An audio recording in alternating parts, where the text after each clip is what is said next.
UCC বিধানসভাত গৃহীত হোৱাৰ পাছতে এগৰাকী মহিলা চিকিৎসকৰ বিস্ফোৰণ প্ৰবঞ্চক চিকিৎসক স্বামী মৃদুপৱন নাথৰ বিৰুদ্ধে অভিযোগ পত্নী ডাক্তৰ মালবিকা বৰ্মনৰ পত্নীৰে বিবাহ বিচ্ছেদ নোহোৱাকৈ অন্য এগৰাকী যুৱতীৰে লিভিনত থকাৰ অভিযোগ যি কথা আদালতৰ মজিয়াত কৈছিল অভিযুক্ত স্বামী মৃদুপৱন নাথে দুয়ো যুটীয়াভাৱে ক্ৰয় কৰা এটা ফ্লেটত পত্নীক সোমাব নিদিয়াৰ গুৰুতৰ অভিযোগ আৰু সেই ফ্লেটটোতে মৃদুপৱন নাথে চলাইছে এটা অবৈধ হোমষ্টে ইতিমধ্যে বহুকেইটা প্ৰবঞ্চনাৰ গোচৰত কাৰাগাৰলৈ লৈ গৈছিল মৃদুপৱন নাথক মৃদুপৱন নাথৰ বিৰুদ্ধে আয় বহিৰ্ভূত সম্পত্তিৰ গোচৰতো অভিযোগনামা দাখিল কৰিছে চিএম ভিজিলেন্সে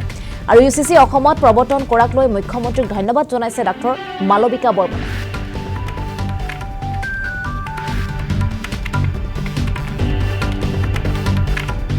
ইউচিচি যিখন ইউনিফৰ্ম আমাৰ সিভিল কোড হেতুৰ কাৰণেতো মই আমাৰ মাননীয় মুখ্যমন্ত্ৰী ডক্টৰ হিমন্ত বিশ্ব শৰ্মা আমাৰ বিজেপি এনডিএ চৰকাৰক অশেষ ধন্যবাদ দিছোঁ মোৰ অন্তৰৰ পৰা ধন্যবাদ দিছোঁ কাৰণ এই ইউচিচি আইন অকল নাৰী শক্তি বা নাৰী সবলীকৰণ বা নাৰী সুৰক্ষাই নহয়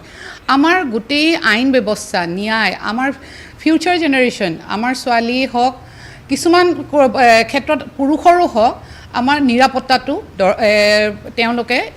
এইখন আনি পেলাই আমাৰ অসমত হেতু আজি এষ্টাব্লিছ কৰিছে আৰু ইয়াতকৈ ডাঙৰ উপহাৰ এই চৰকাৰখনে আৰু আমাক অসমক দিব নোৱাৰে সেই ক্ষেত্ৰতে কওঁ মই কেলে ইমান বেছি উৎফুল্লিত বা ইমান বেছি কৃতজ্ঞ কেলে আমাৰ মাননীয় মুখ্যমন্ত্ৰী দেৱৰ কাৰণে কাৰণ মই নাৰী হিচাপে দেখাত মই ধৰক চৰকাৰী চাকৰিয়াল শিক্ষিত তথাপিও নাৰী হিচাপে ময়ো বহুতখিনি আই এম অলছ' ভিক্টিম যি সমাজৰ ব্যৱস্থা যি সমাজত চলি আছে তাৰে এগৰাকী ভিক্টিম হিচাপেও মই ইয়াতে এই বস্তুটোত যুঁজ দি আছোঁ মই এগৰাকী কন্যা সন্তানৰ মাতৃ তাইৰ সুৰক্ষাৰ কাৰণে যিটো এইটো আহিলে ইউচিচি সেইটোৰ কাৰণে আজি মই নিৰাপত্তা অনুভৱ কৰিছোঁ যে মোৰ ছোৱালীৰ ফিউচাৰটো ছিকিয়ৰ এই সন্দৰ্ভত কওঁ মোৰ স্বামী ডক্টৰ মৃদুপৱন নাথ তেওঁ আজি 8 বছৰ আগতে মোক আৰু মোৰ ছোৱালীক এৰি পেলাই তেওঁ বিভিন্ন নাৰীৰ লগত সম্পৰ্ক কৰি বিভিন্ন নাৰীৰ লগত তেওঁ লিভ ইন ৰিলেশ্যনশ্বিপত আছে তেওঁ মোৰ লগত এতিয়াও বিবাহ বিচ্ছেদ হোৱা নাই কিন্তু তেওঁ একতকৈ অধিক নাৰীৰ লগত তেওঁ লিভ ইন ৰিলেশ্যনত আছে কোৰ্টত তেওঁ সেইটো কাগজ প্ৰকাৰে প্ৰকাশো কৰিছে এই আইনৰ পিছত এনেকুৱাটো অকল তেওঁ নহয় এনেকুৱা